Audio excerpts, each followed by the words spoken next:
Let me just check my settings.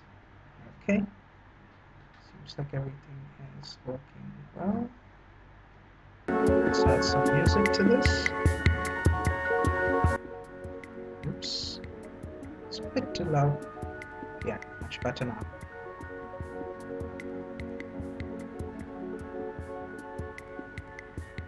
It's still too loud. Oops, it's a bit too loud. Yeah, much better now.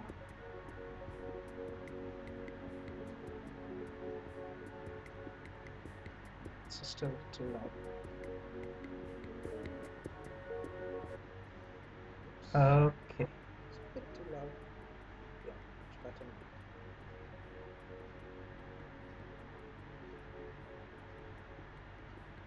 It's still too loud. Right. Okay, so first things first, let's have a look at the picture. Yes, I'm using a Windows laptop today because someone was complaining that they didn't have a Mac, and I wanted to show them that you didn't need a Mac really to do this work, but it's just a nice thing to have because, well, Macs are great. Anyway, so this is the picture. It was shot by my friend Marianne Bell, who's an amazing photographer, and sorry about that. Yes, she's an amazing photographer, and she's just really good at what she does. Anyway, uh, that's that, and as you can see, she's done a very good job, and she's really made a really nice picture. And again, what I'm going to do while I'm retouching is I'm not going to change many features, but I'm going to enhance the picture. So just keep that in mind.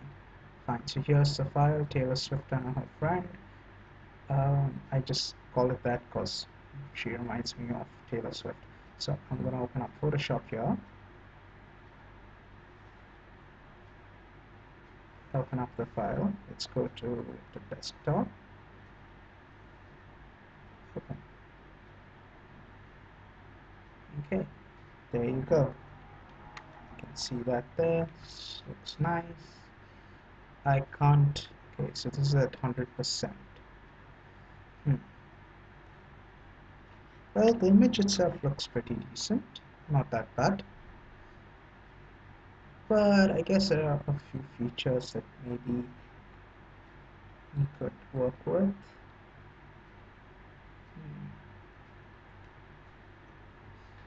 Generally, when you're working with people who are a little older, they tend to have bad skin. So the first thing I'm going to do is teach you how to work with skin properly.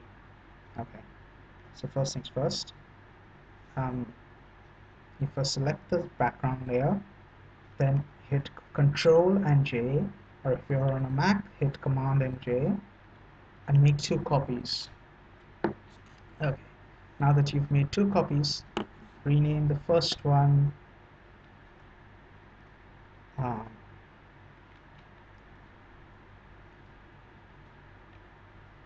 Paint, and the other one Texture.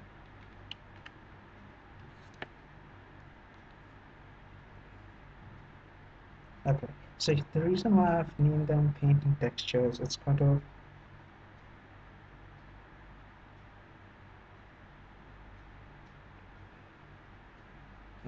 and the reason why I named it textures because this is the layer that's going to have our texture, and this is the paint layer. I'm going to show you exactly what I mean by that.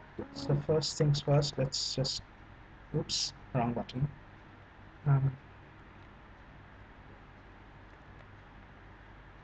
Okay,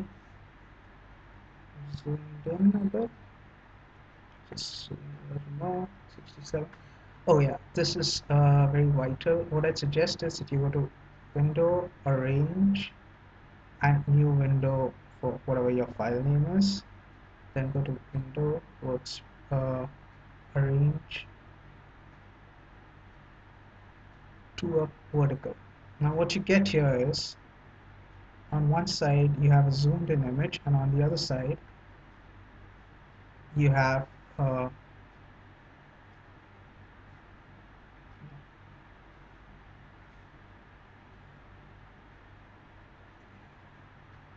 sorry, yeah, to vertical. So you have a zoomed in image over here, and on the other side you have the whole image. Now whatever changes I make to this image will reflect here. So while I'm working and zoomed in, I can also see how it will look overall throughout the rest of the image.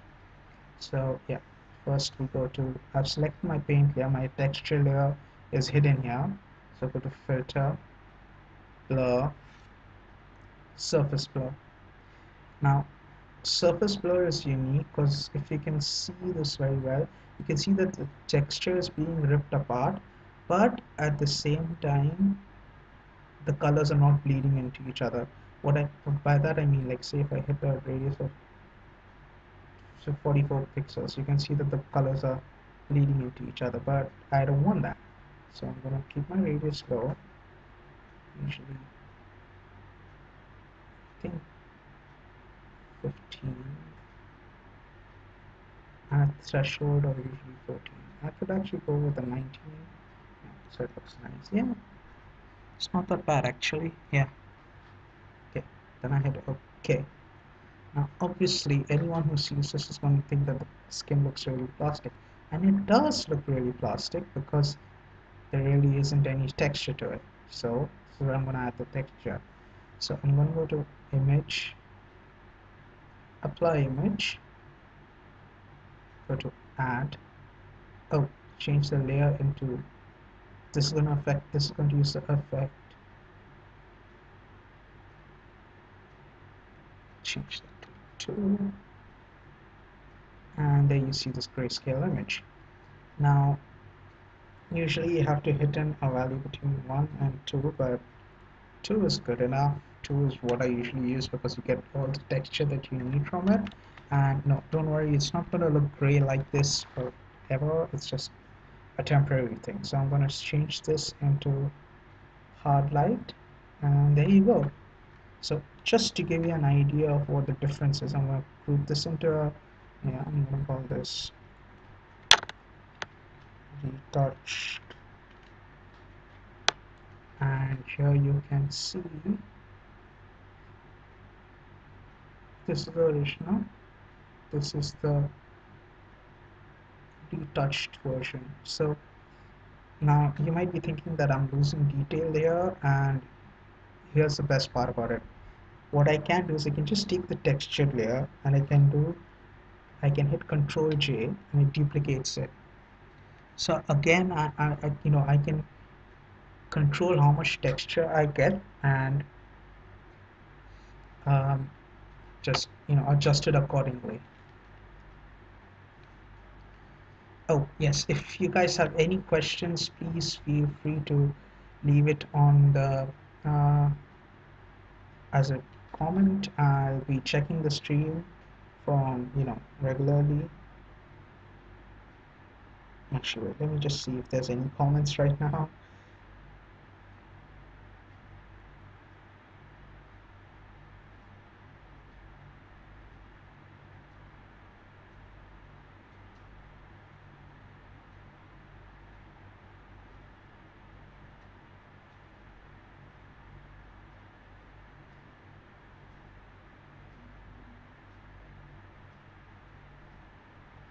Well, I can't see any, so never mind. Okay, so yeah, the reason why I like this is because I can control how much texture I have. Now say if I'm just working, let me delete this one first. Say if there was a mark here that I didn't really like and I wanted to get rid of it. So all I'd have to do is I just use the healing brush. Go ahead, healing brush. Select my source with Alt and then just rub it here, rub it here, just rub it there. Now, the thing about working with people who have really good skin is you never really notice difference. So if she had bad skin, then you could, definitely see what was different here. So yeah, this is not really necessary for this picture. So Command J, sorry, Control J once, And since I'm not doing any skin retouching, yeah, we can just forget about that. And what I'm going to do next is do a bit of dodging and burning. Now, dodging and burning is interesting because it's basically increasing the highlights and making the shadows a little darker. So the first layer I'm going to create is my burn layer, or I'm just going to call it shadows, so it's easier for you guys to understand. So what I've done is I've created a curves layer, so shadows curve. Just hit this down a little.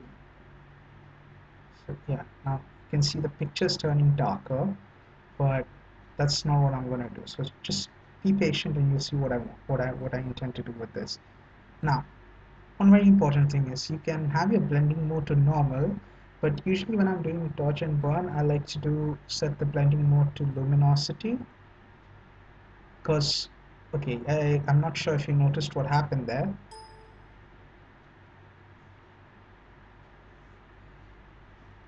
but if you look closely enough, let me just zoom in here a bit more.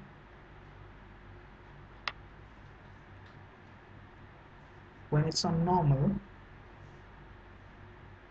you're affecting the colors of the skin, the dress, and everything. But when the moment you shift it to luminosity, you're not affecting the colors, but you're affecting the light values, as in the black and white. How much light is coming in, how much light isn't coming in. And now, what I'm going to do here first is I'm going to select my layer mask and hit Control I to mask it. So it's black. I'm going to take my brush tool.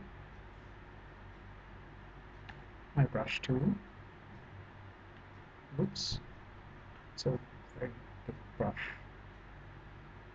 So my hardness is set to 0. My size is at 60. I guess a little larger. I'm going to set my pressure according to how much pressure I'm giving my pen tablet. And yeah, so I'm going to just speed gradually, very slowly. My opacity is at 100. That's fine. That's not an issue. So I can always, lower or just increase and decrease my opacity according to my pressure. So there you go. I'm just gradually painting the shadows in.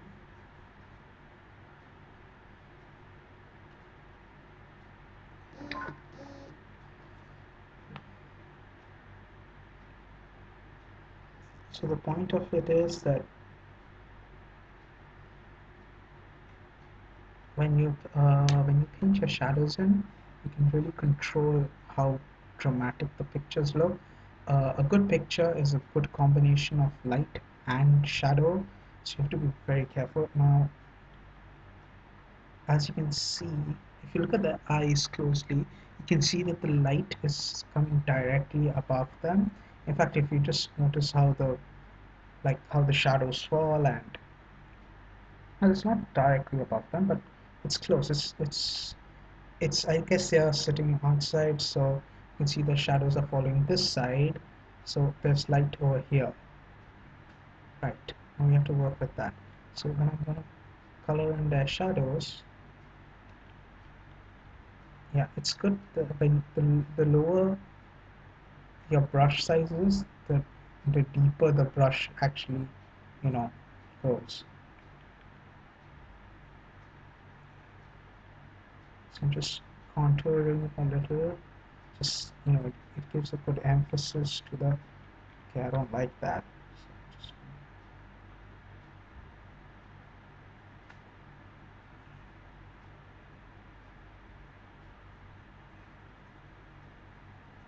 put that out.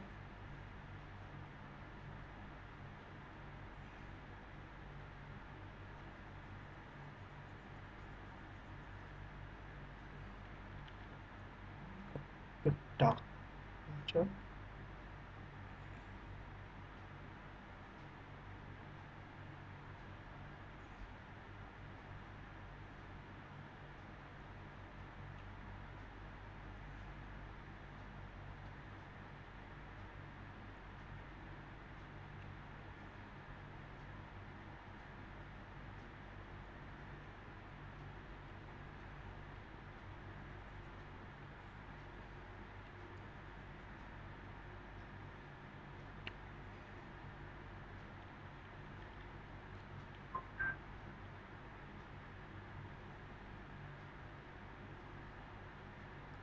Just give some volume to the side of the face.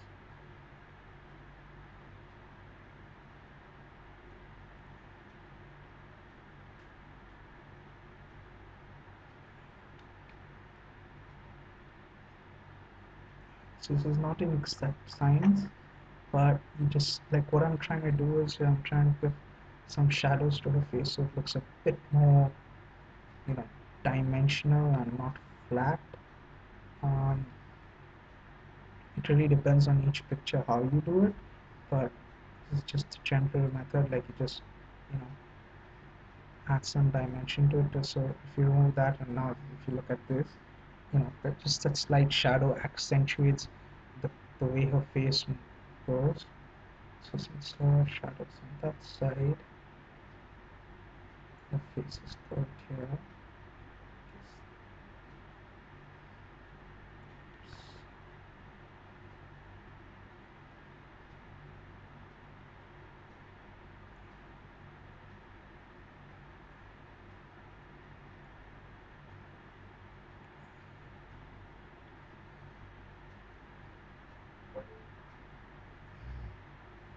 Marianne is brilliant with her photo work. There's no one else who can really match her.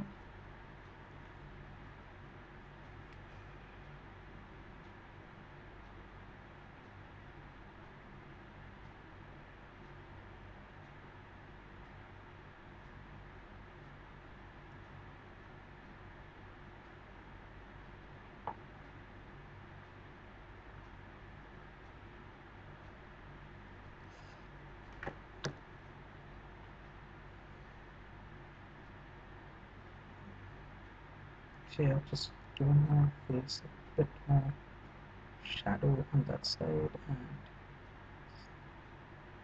oops, that's the wrong place. Okay, go back to brush. Remove that. From there, go here. Maybe add some shadow here. A bit deeper.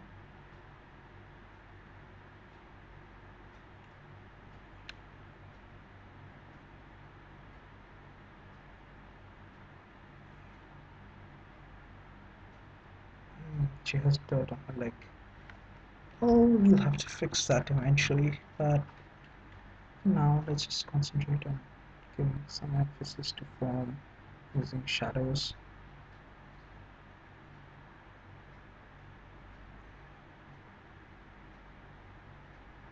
So as you can see, I'm just not being very careful about it, but just giving a light touch with my pen, and yeah, it's pretty okay. Not that great, but it's okay. Yeah, I'm just moving along the folds on the cloth, just, you know,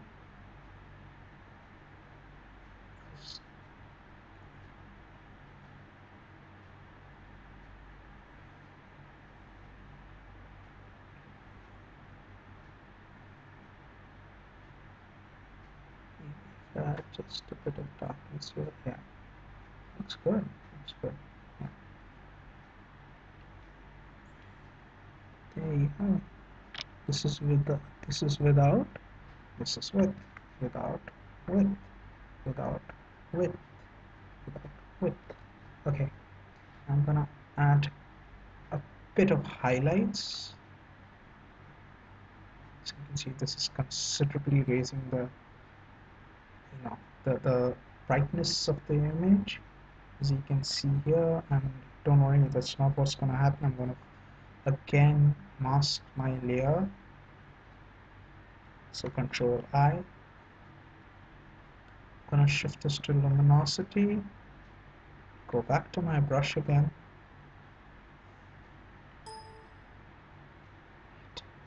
I'm just gonna. This is a technique called strobing. A lot of people do this. They. I'm guessing you've seen a lot of girls do it actually. They just, you know, they make their skin look lighter so that it gives it, you know, an extra shine to it, and shinier skin looks more, I don't know, pretty. I guess. So yeah, half of the stuff you would actually pick up in makeup tutorials. And yeah, I'm not ashamed to admit it. I watched a few makeup tutorials just to get this right, because working with people's faces, you really have to be very careful about how you make them look and what perception people get from these faces, because it's just people's appearances. And yeah, mm, putting my hands, making my hands bright. Okay, that's a bit too much on that side, so just gonna tie that in a bit, give some shine, give some shine here towards the elbow.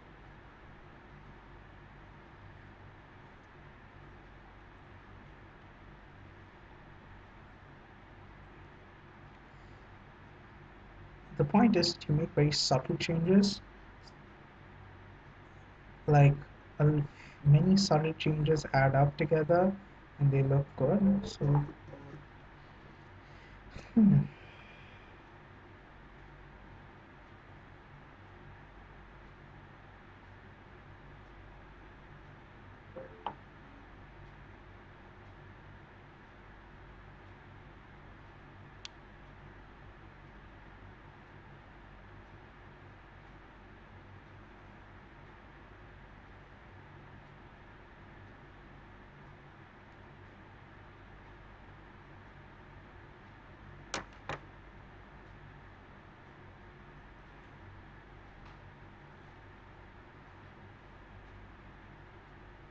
working on the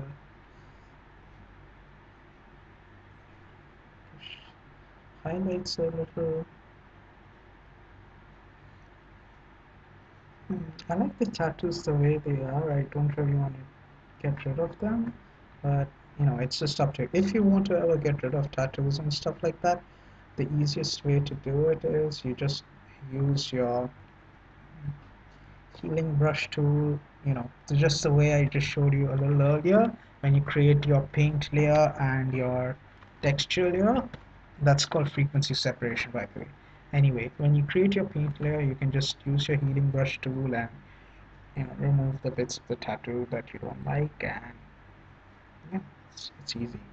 If anyone has any questions, please feel free to ask, and if not, just hit me up on Facebook, send me a text message, and I'll send you tutorials that explain these things way better than I can. Okay, cool. Okay, now let me just show you what the dodge and burn layer does. So I'm just going to take this, name this retouch. So this is before I did any, strobing or like putting on the highlights and darkening the shadows, and this is after I've done it. As you can see, it's quite a dramatic difference. And now what I'm going to do here is I'm going to create another curves layer, and I'm going to make a slight S curve. So what this does is it makes the highlights a bit brighter and shadows a bit darker. Place this on the top, put this to luminosity, and I think it's gone a bit too bright, so let's just change that a bit.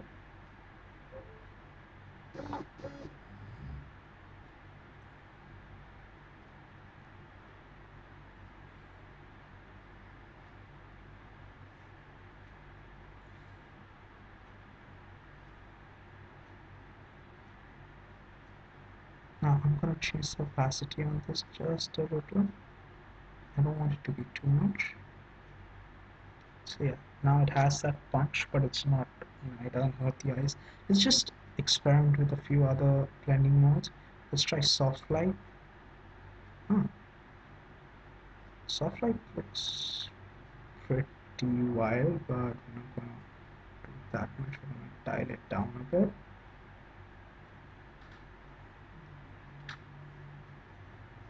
Cool. Yeah. So let's just look at, this is the before, and this is the after. Not bad if I say so myself. Just, just let me.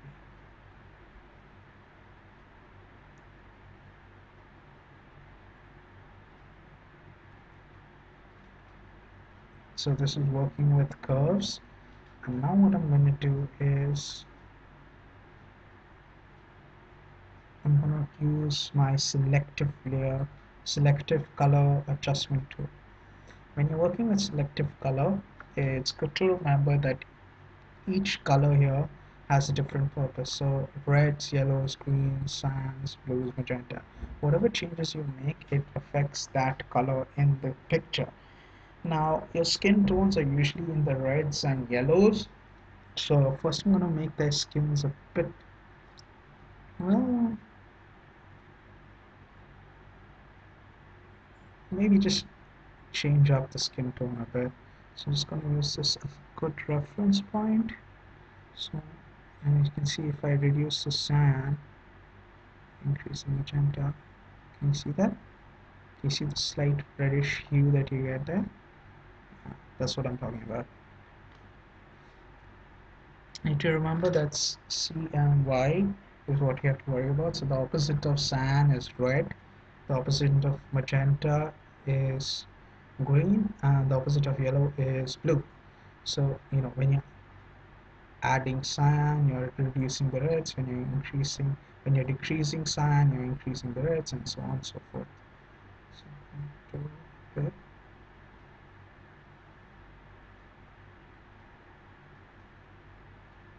Add a few greens,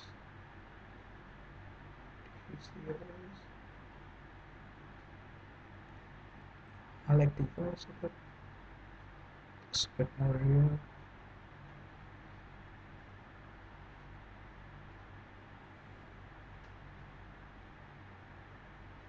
I think increasing the blacks makes it a bit more dramatic.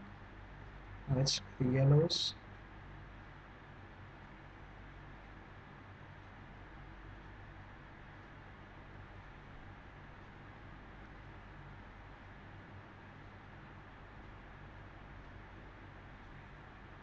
The yellows are usually this, the brighter sides of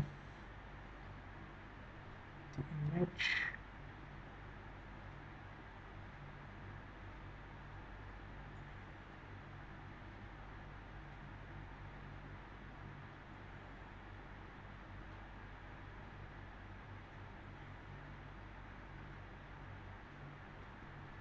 Let's look at her blues. I like this blue, but I think I can make it a bit darker so it looks a bit more somber.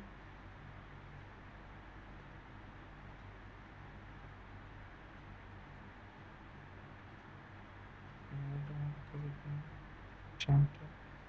Cyan that means, but yeah, this looks like a nice blue. Let's look at her pinks. Now her pinks will be under magentas. As you can see, as I'm increasing and decreasing. Let's actually first change the black.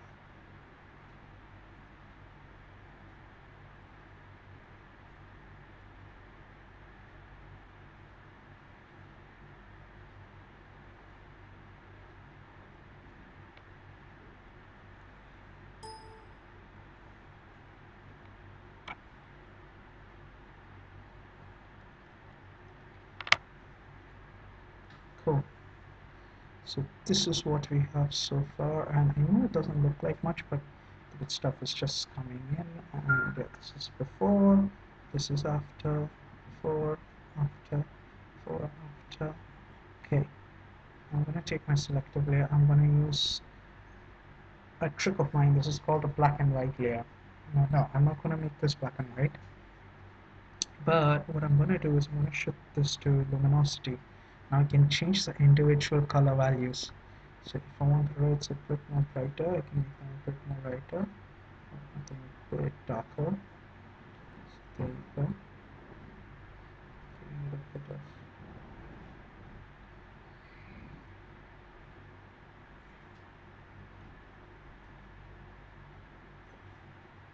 You can see this is before, this is after. Everything looks a bit more dramatic now.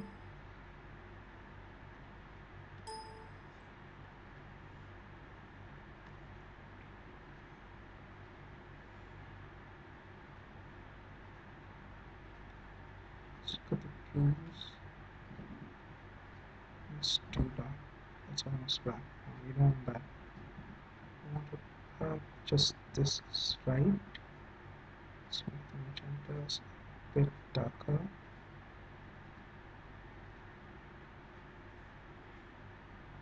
Let's look at that really well. Yeah.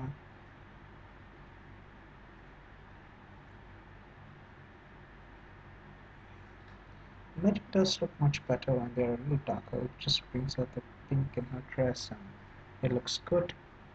Let's go to the greens, make the greens. Now the grass has a more fuller look. It looks like real genuine grass-ish.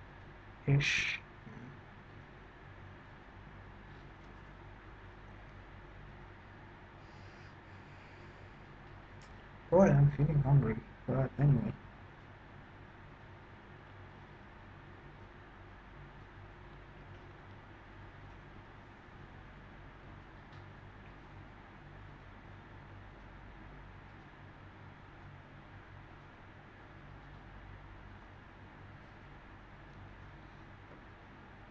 So yeah, you can see that I've just by using a little bit, and this is before, this is after. You can see the big difference. Yeah. Let's go back here. Now what I'm going to do is I'm going to take my hue and saturation layer, and now hue and saturation does a lot, but what I'm going to do here is I'm going to focus specifically on my magentas, because see, master affects everything and magentas affects just one certain color.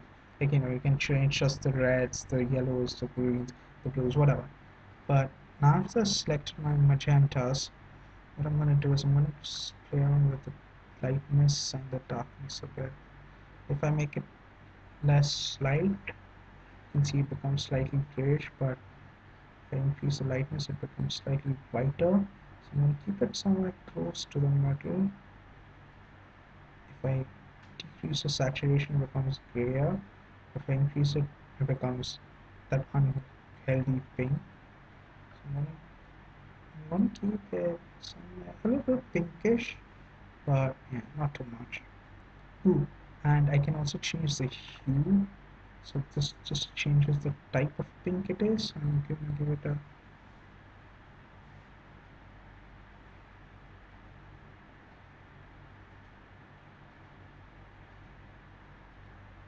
I don't want to give it a yellowish.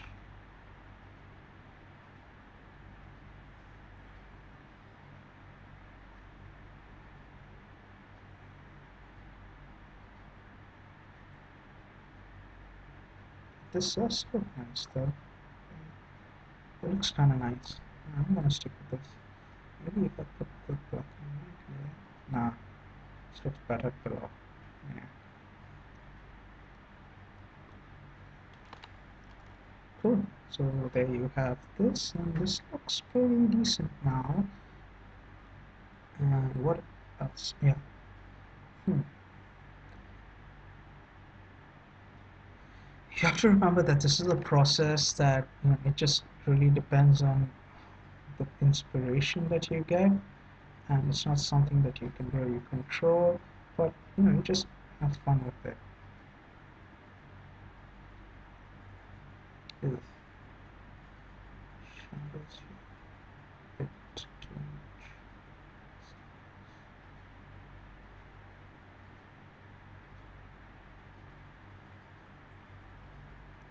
Sometimes if you feel like something's going a bit too far, you can always dial it down a little. It is 55%. With sometimes it's just good to do things in moderation, because you can always adjust them later, and Yeah, it's best to get everything right in camera. Yeah, okay.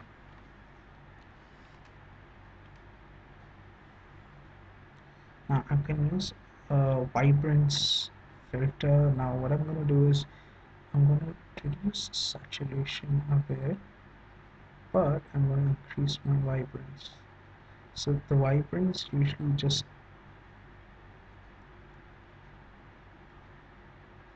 hits like,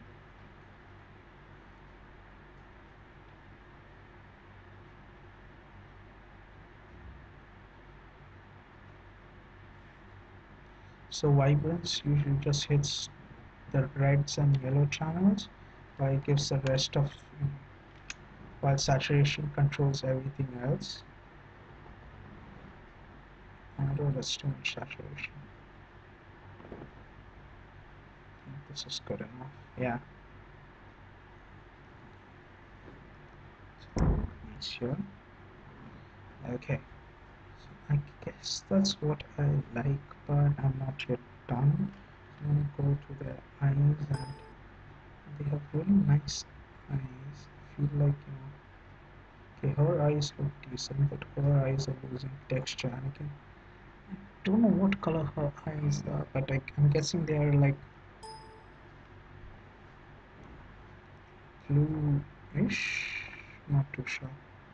But what I do is, when I'm doing a new layer, Control Shift N.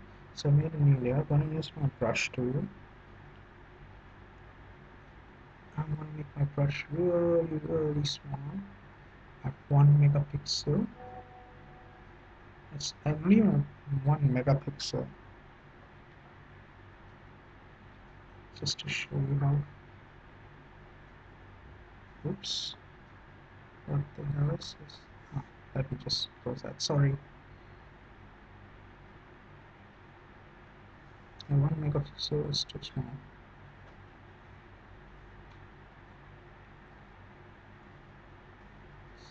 So, too small. So, guess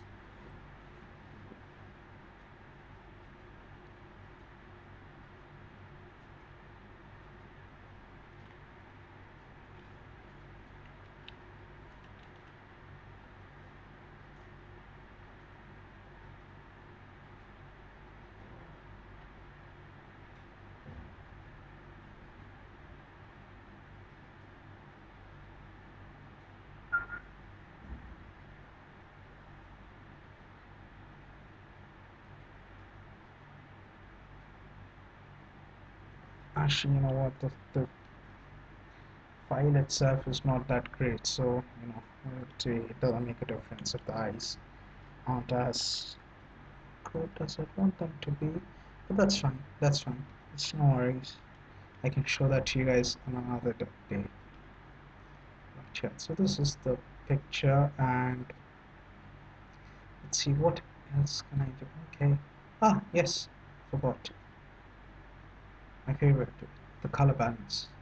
Now the color balance gives you this option of how you want your shadows and highlights. I usually like to go with contrasting colors. By contrasting colors, what I really mean is, if you go to this website, not this one, my music's gone.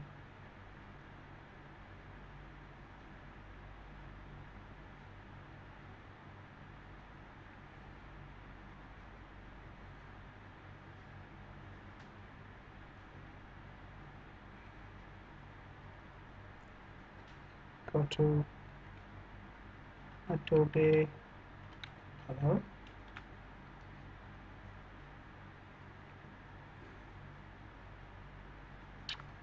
Your first link.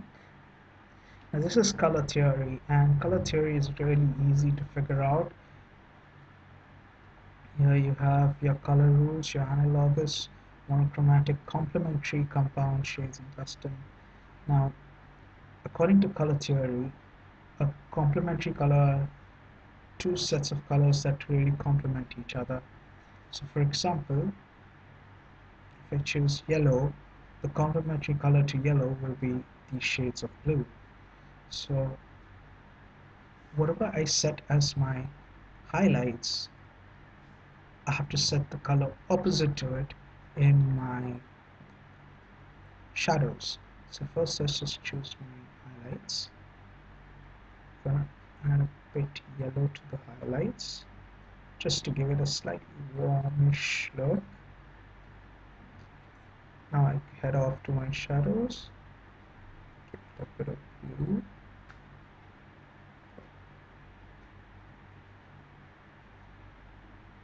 Back to my highlights and the yellow little. It's getting a little blown, but that's okay, that's fine. Move here, change this to color. No, color doesn't look that great. Let's try soft light. Ooh, that's too hard. Weird. Okay, that's too much. Let's go back to multiply. Actually, I kind of like that effect. It's kind of dark-ish, but it looks kind of cool. Yeah.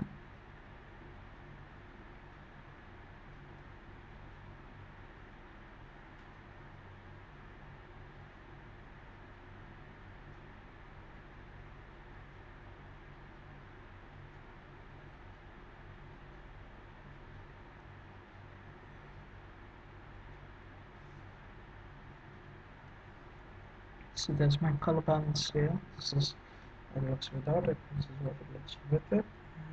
And it really makes the eyes, skin, and everything else really pop out a bit. And I like that.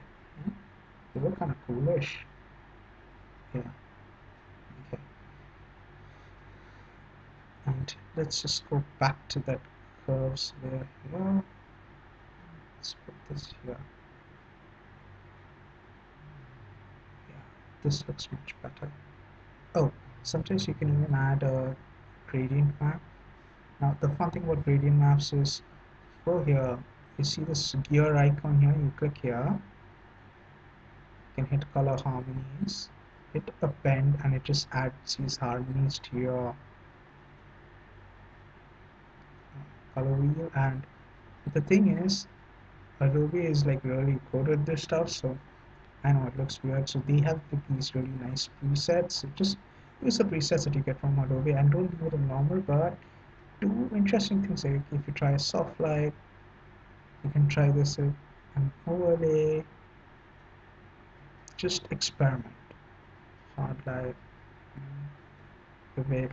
You can do all sorts of things with this. So I'm just going to go back to this soft light because I like that a bit, but it kind of removes that feeling from the picture. Yeah. So let's just change this. Let's try some different color. That's kind of interesting. Not really what I want. This looks kind of cool-ish, but I guess it's a bit much. But let's just try this. Okay, we have this. And soft light. Maybe if I put opacity down to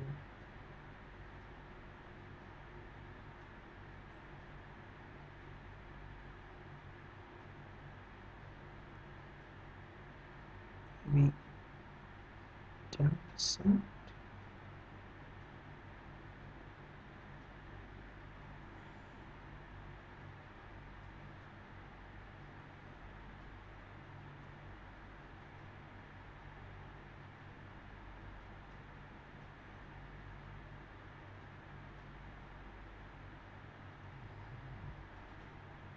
It's not bad actually. It's at 16%. See what if I change to word like, oh, that's a bit much, but it's workable-ish. If I reduce the opacity to 7%, it gives us our skin a bit more tan into it. It's just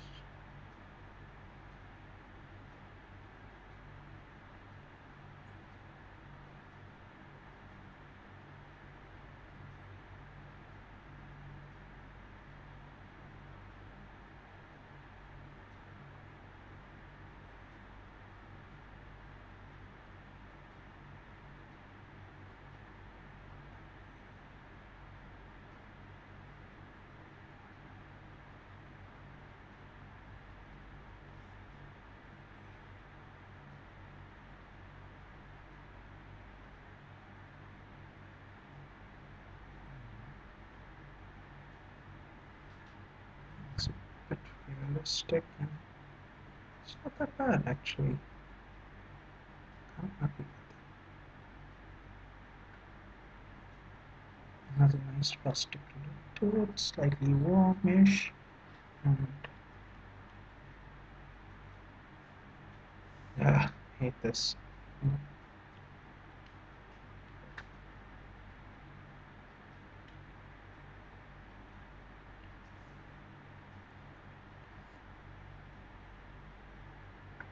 This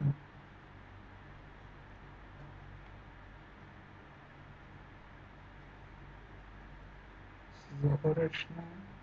So what I have now, it looks a bit yellowish, but it's okay. It's okay. 6%. Multiply.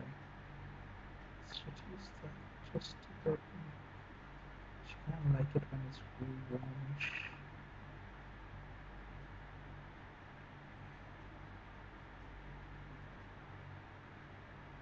Let's go back to soft light.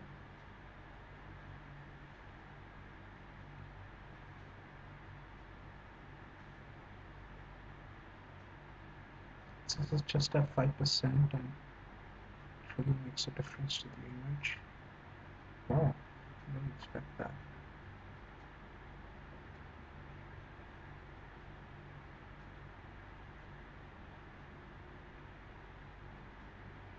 Hmm. Hmm.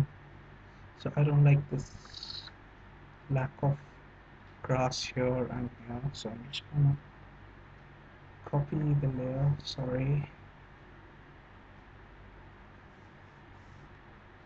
Use my lasso tool, go all the way there. Oops.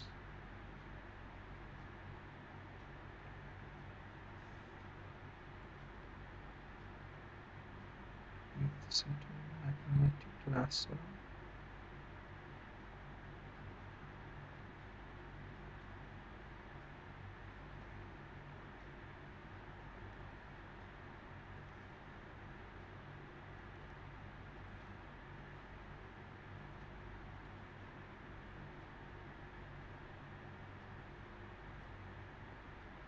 Let's go back here.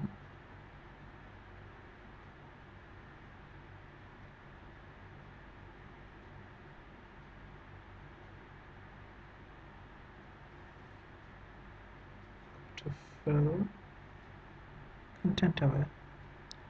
So yeah, what content aware does is it just reads the information nearby and it fills that stuff in for you. So in here,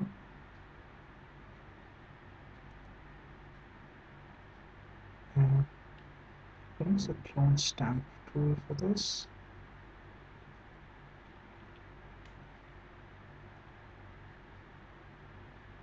Or I could just use the healing brush.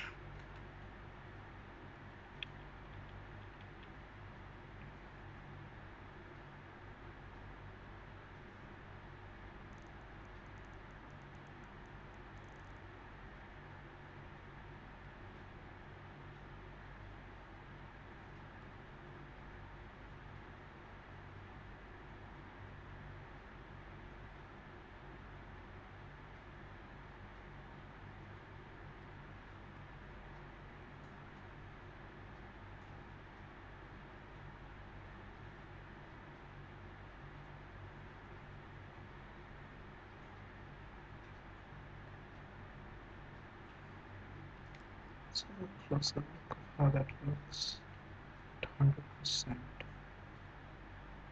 Eee, not good. Keep stepping backward. So yeah, you can just hit Alt Control C.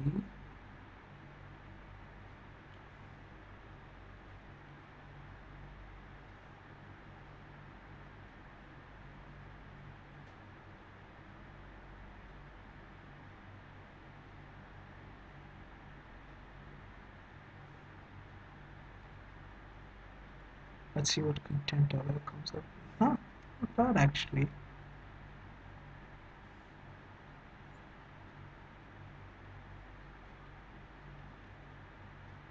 Looks kind of realistic. Yeah, I can live with it. Yeah, just that weird line over there, which is fine. Just, yeah, it's a bit too much.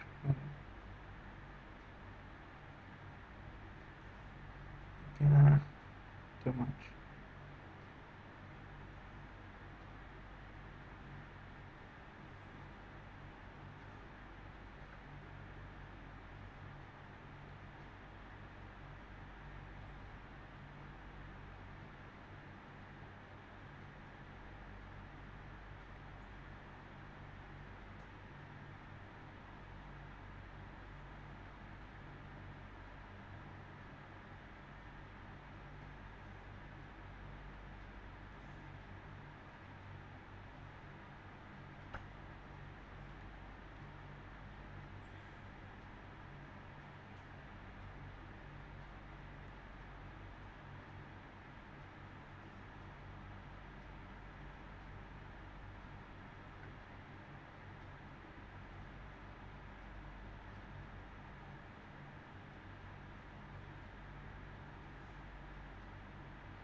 Yeah, this is fine just the way it is.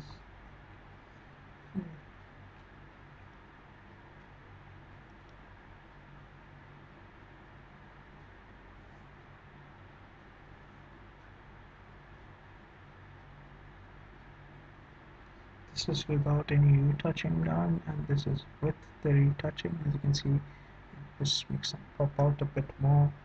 And my next step is to increase. Well, I guess the image looks pretty fine just as it is. And yeah, so this was my quick and dirty fashion tutorial. I don't think this was very quick. I guess it was an hour long, but these things usually take really long, and I guess I'm just lucky that I got a good uh, artist who was pretty decent, and she knows her work, so it was just really easy for me. What I like doing is hitting Control Alt Shift and E. That creates a stamp like thing of the whole uh, issue. So now what I have here is, instead of this folder, there's my before, this is my before and my after. So remember, it's Control Alt Shift and E. Let's just select this. I don't like this flower here.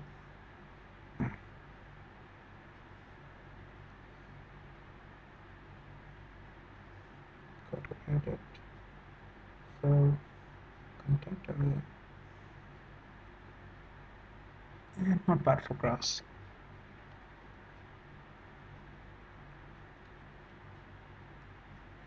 Now I just need to go to file, save as, edit it. I know that isn't really Taylor Swift, it's just my Marianne's models. I just feel like she looks a bit like Taylor Swift from a certain angle. You have to see other pictures to understand the joke. But yeah, here's my tutorial, and I hope you like it. It's JPEG. Oh yeah, when you're saving, you'll probably get a lot of options. So save. Now this is important. You have your baseline standard. Now baseline standard is what your regular JPEG is. There's baseline optimized, which means that this uses an optimized kind of view which will look good on any photograph or like on any monitor or screen. Then you have the progressive. This is good for web. So if you can set 5 scans. Now what by progressive, it's basically like it saves the image in layers. So in case if you're like in a rush and you don't want to wait for an image to load, you just want to see just the shape and get a basic idea of how it looks. So even if you're on a slow connection, it'll first upload like one layer of the image, and as it starts downloading, the image becomes sharper, I guess. And yeah, it's just I usually that's what I do. I just save it in progressive because I try to keep in mind that not everyone has a great internet connection. Just there. Okay. And well, yeah, this is my tutorial. And if you guys have any questions, feel free to catch me up on Facebook or just catch me on Instagram. That's Abel_Wilson. And check my website out at ablewilson.com. All right, cheers.